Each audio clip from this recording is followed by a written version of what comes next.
Hello दोस्तों, स्वागत है आपका C tutorials by get it clear में। जैसा कि दोस्तों आपको पता है, आपका एक और जेओए का एग्ज़ाम आ गया है।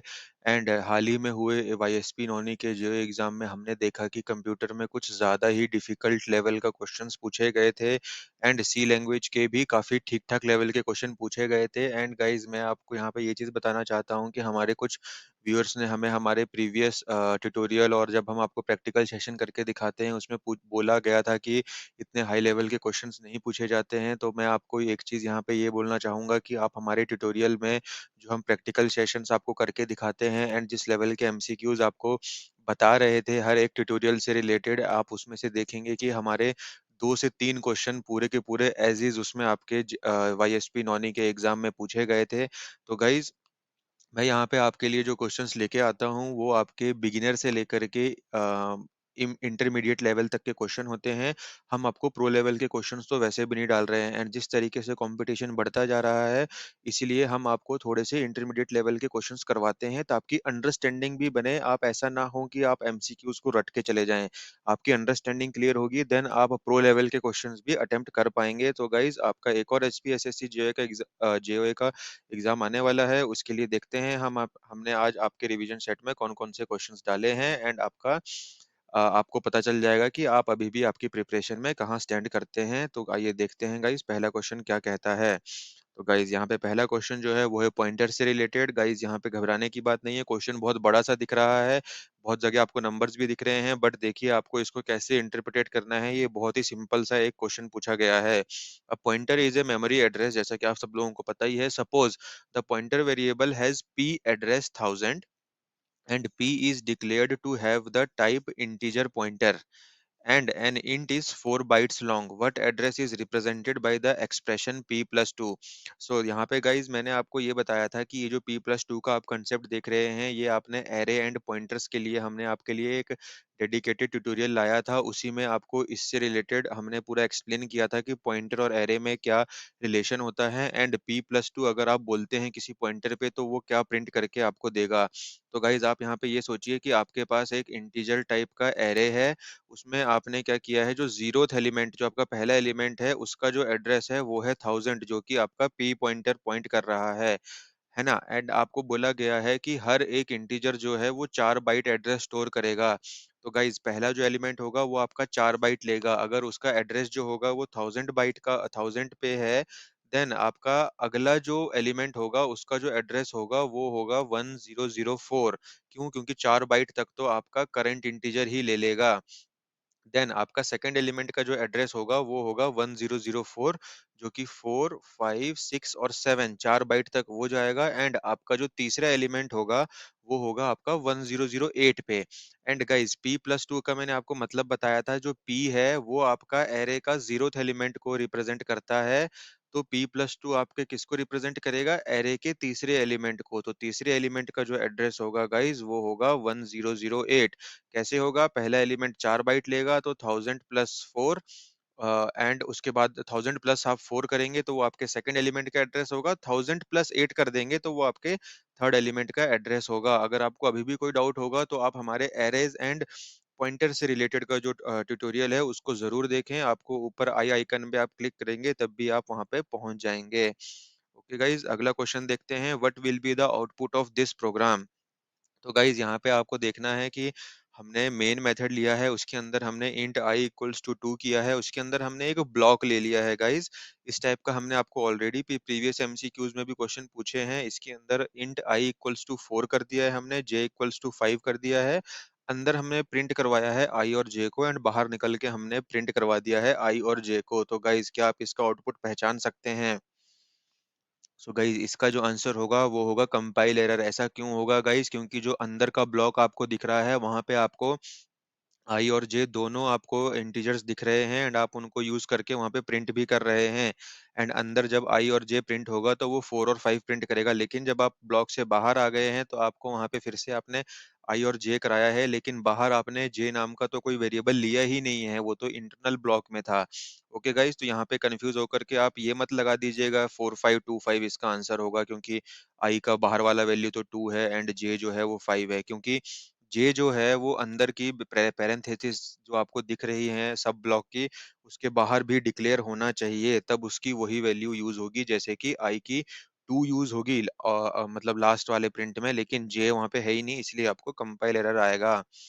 अगला क्वेश्चन देखते हैं, what is required in each C program? The program must have at least one function, the program does not require any function, input data, output data. So guys, मैं अगर कोई इनपुट डेटा नहीं भी दूं तो मैं अपने कोड के अंदर डेटा वगैरह को ऑलरेडी किसी वेरिएबल के अंदर स्टोर करा के यूज कर सकता हूं। अगर मैं कुछ आउटपुट नहीं भी करवा रहा हूं तब भी मेरा प्रोग्राम काम करता है। एंड मेरे प्रोग्राम को चलने के लिए एटलीस्ट एक मेथड होना या फिर एक फंक्शन होना जरूरी है, जो कि हमारा मेन फंक्शन होता है। उसके अंदर जो कोड लिखा होता है वही बाय डिफॉल्ट आपका एग्जीक्यूट होता है। तो इसका आंसर होगा the program must have at least one function.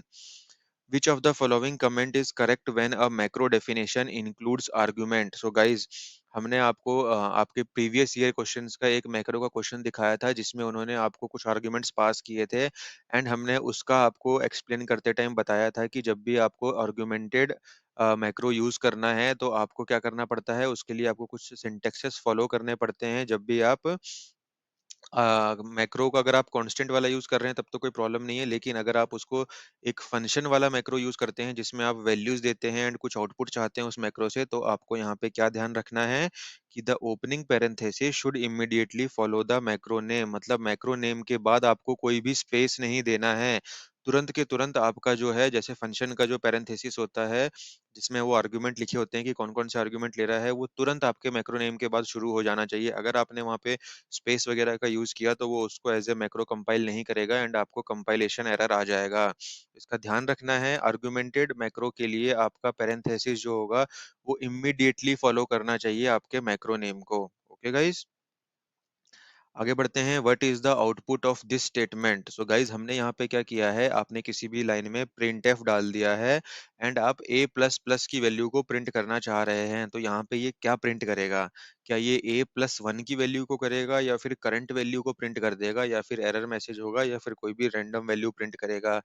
So guys, ये आपका प्रिंट करेगा करंट वैल्यू ऑफ ए को। ये भी हमने आपको बहुत अच्छे तरीके से एक्सप्लेन किया है एंड मैंने आपको प्रैक्टिकल भी करके दिखाया है कि जब आप ए प्लस प्लस का काम लिखते हैं देन आपका करंट लाइन एग्जीक्यूट होने के बाद वो उसकी वैल्यू को इंक्रीमेंट करता है। अगर आपने प्लस प्लस ए लिखा होता देन वो पहले इंक्रीमेंट करता एंड देन आपका वैल्यू प्रिंट होता। उस केस में आपका ऑप्शन ए सही हो जाता। लेकिन ए प्लस प्लस अगर आपको बोला गया है तो ये पहले करंट वैल्यू को ही प्रिंट करेगा एंड ये लाइन एग्जीक्यूट होने के बाद ए को इंक्रीमेंट करेगा। What will be the output of this program if input is passed as HP SSC JOAIT? तो गाइज आइए यहाँ पे हम पहचानते हैं कि यहाँ पे क्या प्रोग्राम दिया गया है। तो यहाँ पे हमने एक एरे ऑफ कैरेक्टर्स लिया है 10 लेंथ का, मतलब हम एक स्ट्रिंग लेना चाह रहे हैं 10 लेंथ की।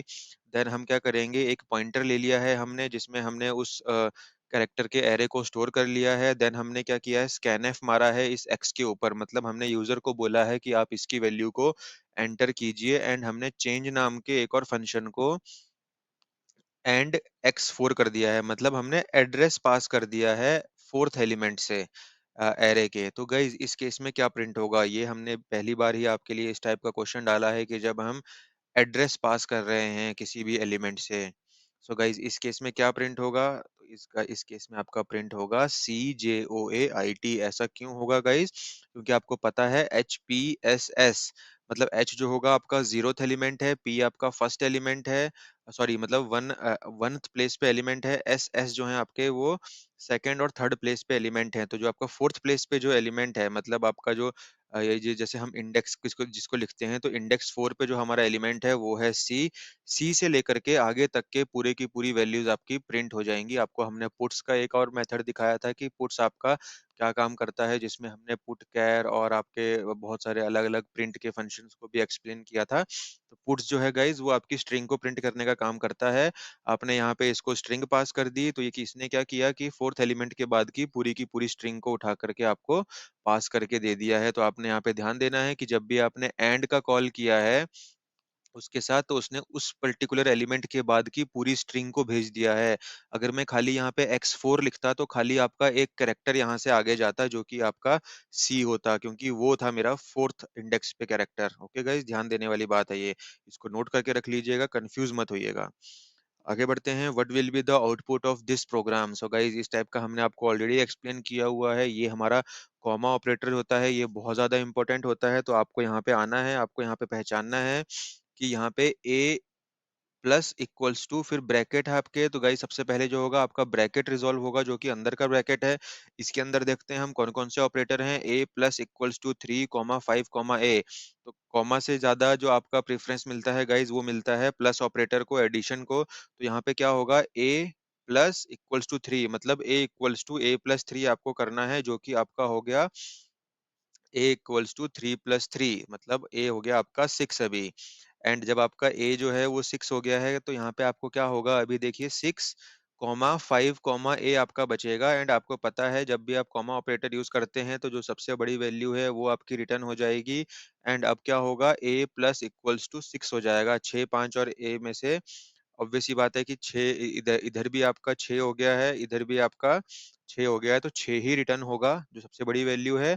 एंड ए जो है खुद भी 6 है, तो 6 प्लस इक्वल्स टू 6, मतलब 6 में 6 आप प्लस करेंगे तो आपका आंसर हो जाएगा 12। अगर आपको फिर भी कोई डाउट होगा तो मैं आपको यहाँ पे रिक्वेस्ट करूंगा, हमारे प्रीवियस ट्यूटोरियल्स और प्रीवियस एमसीक्यूज की सीरीज जरूर देखें। हमने आपको इस उस पर्टिकुलर ट्यूटोरियल में जब हमने पहली बार आपको कॉमा ऑपरेटर बताया था, या फिर उस एमसीक्यूज की सीरीज में जब हमने कॉमा ऑपरेटर को आपको सॉल्व करना सिखाया था, देन हमने आपको इसको स्टेप बाय स्टेप सॉल्व करके दिखाया था। तो आप उन क्वेश्चंस को और उन सीरीज को जरूर देखें।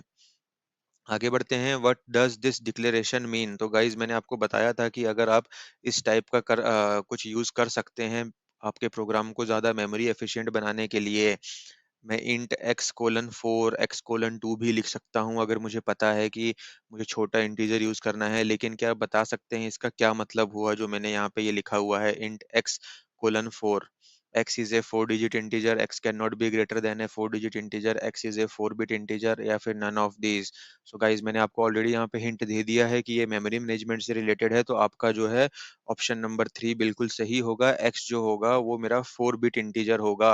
अगर मैं यहाँ पे 2 लिख दूंगा, देन मैं इसको शॉर्ट की मेमोरी में यूज कर सकता हूँ। x:2 अगर मैं लिख दूंगा, मुझे पता है कि मेरे जो इंटीजर हैं वो ज्यादा बड़े जाएंगे ही नहीं, 2 बिट उनके लिए सफिशिएंट होगा। तो मैं अपने प्रोग्राम को ज्यादा मेमोरी एफिशिएंट बनाने के लिए इंट x2 भी लिख सकता हूँ।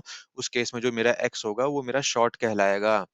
आगे बढ़ते हैं, how many times will the following loop execute. So guys यहाँ पे j equals to 1, j less than और equals to 10 and j equals to j-1 किया गया है। तो आपको पहचानना है कि ये लूप मेरा कितनी बार चलेगा। सो गाइज इसका सही आंसर होगा फॉर एवर, मतलब ये इनफाइनाइट टाइम चलता जाएगा। ऐसा क्यों, क्योंकि आपकी कंडीशन क्या कह रही है, जे 10 से छोटा होना चाहिए एंड जे जो है वो अभी 1 है। एंड आपने क्या किया है, जे में आप -1 करते जा रहे हैं, मतलब आप तो माइनस की तरफ बढ़ते जाएंगे। एंड जे आपका हमेशा 10 से कम ही रहेगा। आगे बढ़ते हैं, what is the 16 bit compiler allowable range for the integer constant. So guys आपको यहाँ पे सिंपल सा इंटीजर का जो हमने आपको रेंज बताया था, आपको वो पहचानना है। वो होता है गाइज हमारा -32768 से लेके 32767 इन पॉजिटिव।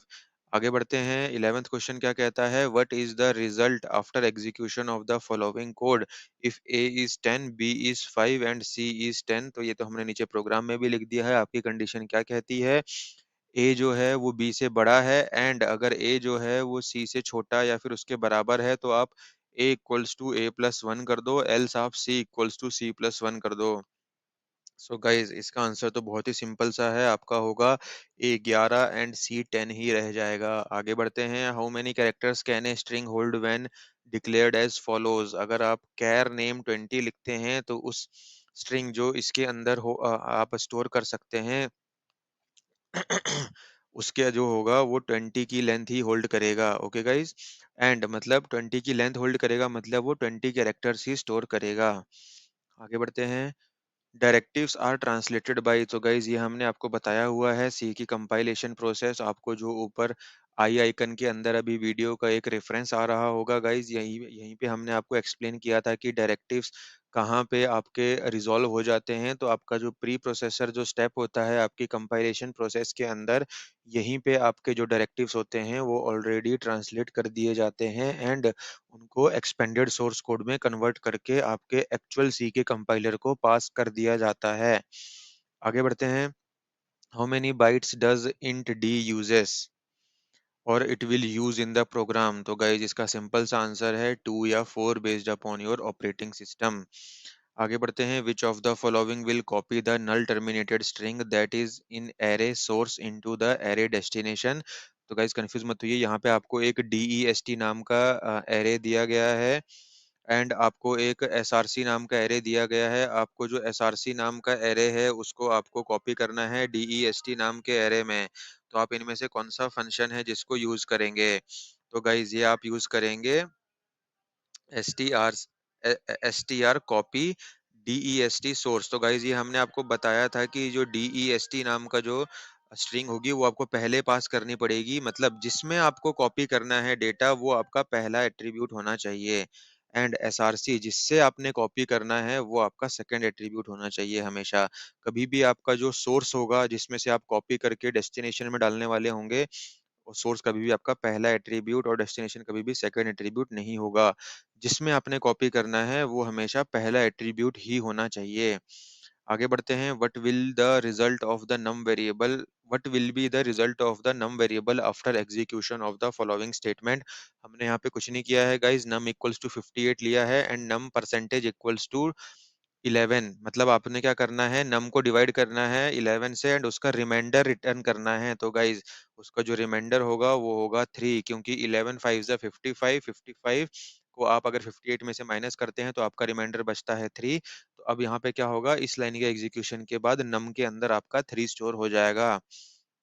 आगे बढ़ते हैं। What will be the result of the num1 variable after the execution of the following statement? Int j equals to 1 num1 equals to 4 while plus plus j is less than और equals to 10 num plus plus. तो guys यहाँ पे आपको देखिए post increment और pre increment operator दोनों का use किया गया है।